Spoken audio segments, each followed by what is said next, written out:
జిల్లా నాగార్జునసాగర్ నియోజకవర్గం పెదవూర మండలం చింతపల్లి గ్రామంలో గ్రామ మహిళల ఆధ్వర్యంలో నిర్వహించిన కోలాటం కార్యక్రమానికి ముఖ్య అతిథిగా హాజరైన బుసిరెడ్డి ఫౌండేషన్ చైర్మన్ బుసిరెడ్డి పాండురంగారెడ్డి మహాశివరాత్రి పర్వదిన సందర్భంగా చింతపల్లి గ్రామంలో వెలిసిన దున్నా ఇద్దాసు జాతర సందర్భంగా బుసిరెడ్డి పాండురంగారెడ్డి మాట్లాడుతూ చరిత్ర గల దున్న ఇద్దాసును స్మరించుకుంటూ ప్రతి ఏటా జాతరలను నిర్వహించడం అభినందనీయమన్నారు.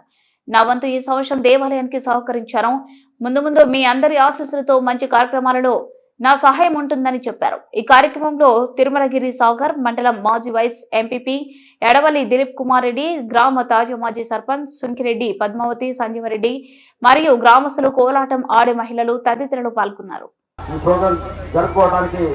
చాలా సంతోషిస్తూ ఇప్పుడు చైర్మన్ గారు మాట్లాడుతున్నారు. ఏదైతే వెనకబడిన ప్రాంతంగా ఉన్న జిల్లాలు ఏవైతే ఉన్న తెలంగాణ జిల్లాలు ఎవరైతే ఉన్నాయో ఇక్కడ కూలీ చేసుకునే కూలీలకు కానివ్వండి, పొలా పనులు చేసుకునే రైతుల దగ్గర నుంచి కానివ్వండి, రెడ్డి రాజుల దగ్గర నుంచి కానివ్వండి, ఎవరైతే పొట్ట పట్టుకొని ఉన్నారో వాళ్ళని చైతన్యవంతులుగా చేస్తూ దున్నా ఇద్దాస్ గారు ఒక యోగి రూపంలో అక్కడ ఉన్న సంఘటన చూసి, యథార్థ సంఘటన చూసి పాటలు వల్లించి, పద్యాలు వల్లించి, కవితలు వల్లించి, పాటలు పాడుతూ ఈ యొక్క ప్రాంతాలలో ఉన్న ఎవరైతే ప్రజలను చైతన్యవంతం చేస్తూ అతను తిరుగుతూ ఈ రకంగా వచ్చేవాడు.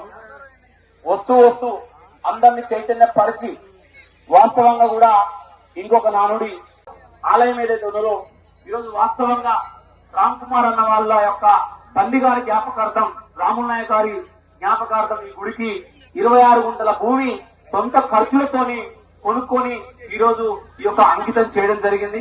అదే విధంగా కొంతమంది దాతలు కూడా 1 గుంట, 2 గుంటలు, 3 గుంటలు స్థలం ఇచ్చి దాదాపు 30 గుంటల పైన ఈరోజు గుడికి మామూలుగా స్థల దాతలకు సంబంధించింది చేయడం జరిగింది. మా యొక్క కోరిక ఏంటంటే ఈ గుడిని ఏదైతే ఉన్నదో ఇంత చరిత్ర గల గుడిని మామూలుగా ఇక్కడ ఉన్నదాన్ని గుడి రూపంలో అతను యోగిగా ఉండి ఏదైతే పద్యాలు వల్లిస్తూ చెప్తూ వచ్చి తనకు తానే స్వయంగా ఇక్కడ జీవ సమాధి కావడం జరిగింది. ఆ జీవ సమాధికి సంబంధించింది ఏదైతే ఉన్నదో బండలు తానే కొట్టుకొని బండలు తీసుకొని వచ్చి జీవ సమాధిలోకి వెళ్లిపోయే ముందు అందరికీ ఏదైతే ఉన్నదో నేను ఖచ్చితంగా మీరు నా దగ్గరికి రండి, నేను ఖచ్చితంగా మీ ముందుకు మీ భవిష్యత్ చూపిస్తా అని చెప్పి ఇక్కడ ఉన్న ప్రజలకు కొన్ని వందల సంవత్సరాల క్రితం చెప్పడం జరిగింది. ఇదే ఈ రోజు జాతర రూపంలో మనం చేసుకుంటూ వస్తున్నామన్నా. కాబట్టి దయచేసి ముందు మీరు కానివ్వండి, మీకు సంబంధించిన పెద్దల సంక్షేమంలో కానివ్వండి, అభివృద్ధిలో కూడా భాగస్వామ్యం కావాలనిపిస్తుంది భవిష్యత్తులో. ఇప్పుడు కూడా నాకు అవకాశం, ఆలయ కమిటీ సభ్యులు ఈ సంవత్సరం నాకు కూడా అవకాశం కల్పించారు. నేను కూడా ఈ కార్యక్రమంలో భాగస్వామ్యం అయ్యాను. ముందు కూడా ఎటువంటి అవసరం ఉన్న ఆలయ అభివృద్ధి కొరకు తప్పకుండా సంజీవరెడ్డి గారు మరియు చైర్మన్ అబ్బాస్ గారి సమక్షంలో ఏటైనా ఒక్కసారే కాదు కాబట్టి ఎప్పుడైనా నా అవసరం ఉన్నప్పుడు తప్పకుండా నా వంతు సహాయ సహకారాలు అందిస్తారని కోరుకుంటూ నాకు ఈ అవకాశం ఇచ్చినందుకు ధన్యవాదాలు.